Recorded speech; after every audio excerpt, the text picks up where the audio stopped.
Good afternoon, everyone. Thanks for being here. I want to make some brief remarks about the situation, an update on the situation in Venezuela, and an update on U.S. Activity related to Venezuela. Over the past few days, Venezuelans have been thrown literally into darkness thanks to a massive electrical blackout. Patients awaiting treatment in hospitals are dying. Food is rotting. Telecommunications networks are entirely collapsing. It's worth spending just a minute on how we got here. Nicolas Maduro promised Venezuelans a better life in a socialist paradise. And he delivered on the socialism part, which has proved time and time again is a recipe for economic ruin. The paradise part, not so much. Just consider the facts. The World Bank ranks Venezuela's business environment 188th out of 190 countries. Only Somalia and Eritrea are worse. The United States did not do that. The expropriations of land and industry and an end to the rule of law did that. Agriculture production is down 70% since 2006. Manufacturing down by 75%. Oil production down by half since Maduro took power in 2013. The United States didn't do all that. Maduro did that. 1 month of food today for an average Venezuelan costs a family more than 100 times the monthly minimum wage. Nearly 70% of Venezuelan hospitals lack basic medicines. More than 90% of Venezuelans live below the poverty line. All of this brought to you by the socialism of Maduro. But this story is not complete without acknowledging the central role Cuba and Russia have played and continue to play in undermining the democratic dreams of the Venezuelan people and their welfare. First, Cuba. No nation has done more to sustain the death and daily misery of ordinary Venezuelans, including Venezuela's military and their families, than the communists in Havana. Cuba is the true imperialist power in Venezuela. The Cuban government of Miguel Diaz-Canel provides political cover for Maduro and his henchmen so that they may stay in power. It's Cuba that has offered Maduro its unwavering solidarity. It's Cuba that calls Venezuela's true government, led by interim President Juan Guaido, which 54 of the world's democratic nations recognize as a legitimate government. The Cubans call this a puppet government of the United States. Yet it's Cuba that's trained Venezuelans' secret police in torture tactics, domestic spying techniques, and mechanisms of repression that Cuban authorities have wielded against their own people for decades. Members of the Cuban military and intelligence services are deeply entrenched in the Venezuelan state. Cuban security forces have displaced Venezuelan security forces in a clear violation of Venezuelan sovereignty. I even hear that Maduro has no Venezuelans around him. Many of his personal security and closest advisors are acting not at the direction of the Venezuelan people, and frankly, perhaps not even at the direction of Maduro, but rather at the direction of the Cuban regime. They provide physical protection and other critical material and political support to Maduro and to those around him. So when there's no electricity, thank the marvels of modern Cuban-led engineering. When there's no water, thank the excellent hydrologists from Cuba. When there's no food, thank the Cuban communist overlords. Why is Cuba asserting so much influence in Venezuela? What's in it for them? Follow the ideology, follow the corrupt elites, and perhaps most importantly, follow the money. Cuba's communist revolutionaries share a natural affinity with Maduro's socialists. They both disdain private property rights, the rule of law, and free and fair elections. The very same economic theories that have decimated the Cuban economy since 1959 have now turned Venezuela's economy, one of the richest in Latin America, into a case of decline that economists study with amazement and horror. Both of these countries routinely violate the basic human rights of their peoples. The two nations also share a feature, a deeply corrupt ruling class. Maduro learned from the Castros that the best way to stay in power is to buy enough generals to protect you and make sure that the only way to be rich, or even to avoid poverty, is to feed off the regime and stay in its good graces. Lastly, there's an economic relationship between Cuba and Venezuela as well. The Maduro regime sends up to 50,000 barrels of oil to Cuba per day, and Cuba needs this cheap Venezuelan energy to prop up its tottering socialist economy, while Maduro needs Cuban expertise in repression to keep his grip on power. That's a match made in hell. Russia, too, has created this crisis. It, too, for its own reasons, is thwarting the Venezuelan people's legitimate democratic hopes and their dreams. Moscow, like Havana, continues to provide political cover to Maduro regime while pressuring countries to disregard the democratic legitimacy of the interim president Guaido. It's Russia that vetoed the UN-sponsored resolution on Venezuela in the Security Council on February 28th. This UN Security Council resolution called for unhindered access and delivery of assistance to all those in need and supported the restoration of democracy and the rule of law in Venezuela. It's Russia that chose, rather than supporting this noble goal, it instead put forward its own resolution that served no purpose other than to bolster the illegitimate Maduro regime. Fortunately, the international community sharply rebuked Russia for this critical circus. Russia scrounged only 4 votes from the 15-member UN Security Council. Russia claimed at the UN that humanitarian aid deliveries were merely an attempted illegal border crossing for the delivery of unknown cargo. The world knows what was really going on that day. Russia has also used its state-sponsored disinformation organs like Russia Today and Sputnik to divert attention from the humanitarian disaster of the Maduro regime. Russia has spent an enormous amount of money in Venezuela to support close ties with the regime. Russian loans and investments in Venezuela total more than $17 billion. Russian companies continue, to this day, to try to help the Maduro regime turn the country's gold reserves into cash, further squandering the assets of the Venezuelan people, assets they will need to rebuild their future. Russia's state-owned oil company, Rosneft, continues to purchase crude oil cargoes from PDVSA, Venezuela's state-owned oil company, in defiance of U.S. sanctions. And Rosneft's CEO, Igor Sechin, continues to throw a lifeline to the regime. Recently, Sechin ordered Rosneft to sell even more oil to the Maduro regime. You'll recall that PDVSA was once known as the crown jewel of the Venezuelan people.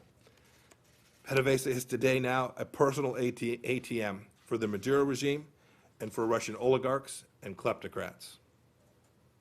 And Russia, too, has provided the Chavez and Maduro regimes with large quantities of arms, including 5,000 portable air defense systems and other forms of lethal assistance.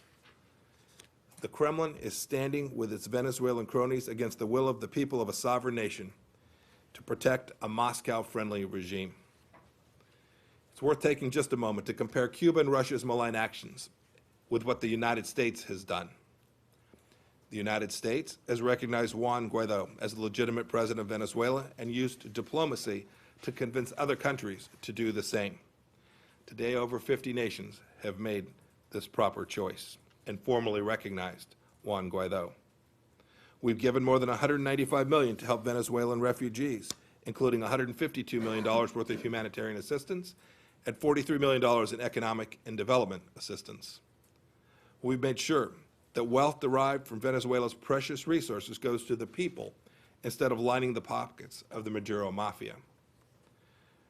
The United States has revoked more than 250 visas for individuals responsible for undermining Venezuela's democracy and those who benefit from the regime's corruption. And just today, we sanctioned a Moscow-based bank jointly owned by Russian and Venezuelan state-owned companies that is helping perpetuate the misery in Venezuela by doing business with PDVSA. The nations that support Maduro are, by the nature of this illegitimate regime, carrying out the very foreign interventionism of which they accuse others. Today, the United States is drawing a clear line between those who aid the forces of repression and those who give life to the Venezuelan people's democratic dreams. There is no ambiguity here. about the truth. Thank you. Happy to take a couple questions. Okay, so we have time for 2 questions. Let's go Associated Press, Matt Lee. Thank you, Robert. Yes, Thank you, sir. Mr. Secretary. Yeah. Hope you have a good trip to Texas tomorrow. Thank you. So you mentioned that Russia was able to get only 4 out of 15, but 4 votes in favor of this resolution of the Security Council. But there are other people who point out that you've only gotten 54, or Interim President Guaido has only got 54 countries out of 195 or so in the General Assembly. You know, we're talking roughly about the same. So are you satisfied with the pace of the momentum behind Guaido and his leadership? And secondly, you said follow the money when you were talking about Cuba, follow the ideology, and then mentioned oil. But there are a lot of people, you would probably call them conspiracy theorists out there, who say follow the oil, right? And say that this is all the U.S. trying to get Venezuela's oil. And so I want to ask you, is this about the U.S. getting Venezuela's oil? And did the U.S. have anything to do with the power outage? So let me try and take those in reverse chronological order. With respect to the power outages, those are a direct result of years and years of neglect to the Venezuelan energy system. You can talk to any international energy expert, they've seen it. The system has had problems for an awfully long time. Their ability to get it back online has always proven difficult. And over the past several years, it's gotten worse. And that was the cause of the blackouts that have taken place. And my guess, knowing a little bit of engineering, will continue to take place. Second question was, what, Matt, remind me what the second one was. The first one was about, were we satisfied with oil? We're trying to get the oil for the Venezuelan people. Not for the Venezuelan people. We are attempting to restore basic rule of law, transparency, democracy, and the wealth that sits in the property basin of Venezuela is for the Venezuelan people. And then the pace of And the pace of, yeah, the first question is the pace of change. We always wish things could go faster, but I'm very confident that the tide is moving in the direction of the Venezuelan people, and will continue to do so. It doesn't take, Matt, it doesn't take much for you to see what's really going on there. The circle is tightening. The humanitarian crisis is increasing by the hour. I talked with our senior person on the ground there in Venezuela last night at 7 o'clock or 8 o'clock last night. You can see the increasing pain and suffering that the Venezuelan people are suffering from. It is democracy and the rule of law and the interim President Juan Guaido that offer the best opportunity for the Venezuelan people to turn the tide and regain the greatness of Venezuela. And the OAS, the Lima Group, with the United States in support, aim to help them achieve that. Thank you. New York Times, David Sanger. Your support of Juan Guaido was early, and I'm wondering if you could talk to us a little bit about what you've been doing since that time. First of all, you're providing him with any personal protection. I know that Mr. Bolton issued a warning when Guaido went back into Venezuela about his personal safety. We're wondering if you're doing for him what the United States did in past years in Afghanistan and elsewhere where the U.S. was central to providing their protection. I'm wondering if you're doing any other steps that could be viewed as ways of consolidating his power. I think your question, I'm not going to talk about particular actions that we may or may not be taking with respect to the security situation for the leadership in Venezuela, just like I don't talk about the security situation for any leader around the world. We certainly talked about it in the Afghan case. Well, we're not going to in this State Department. Maybe other administrations chose to do that. We're not going to do that. As for actions we've taken to support Juan Guaido, I think we've been very transparent about the activities we're taking. We're supporting every country who's willing to get on the team and help us get to the right place. The American people have been enormously generous. If you looked at our budget, we've asked for up to $500 million to help Venezuela in the year ahead if we get to the right place where that kind of level of resources need, a very significant level of American resources. We're beginning to build out a coalition that will provide its resources as well, because it won't be an America alone proposition to restore the economy of the Venezuelan nation. And then we've done our best to help Juan Guaido's build his team out as well, by our team on the ground providing the same kind of services that we provide in every country to help other governments be successful. And we'll continue to do that as long as our team is there inside of Venezuela. Wrap it up there, Mr. I'll Secretary. take one more. Thank you. Leslie Reuters. Thanks. Hello, Mr. Secretary. Hi, how are you? A couple of questions. The one is, which other countries in the world are hiding Venezuelan assets? Number two, you met with the Indian Foreign Secretary today. Did he agree to stop buying oil from Maduro's government?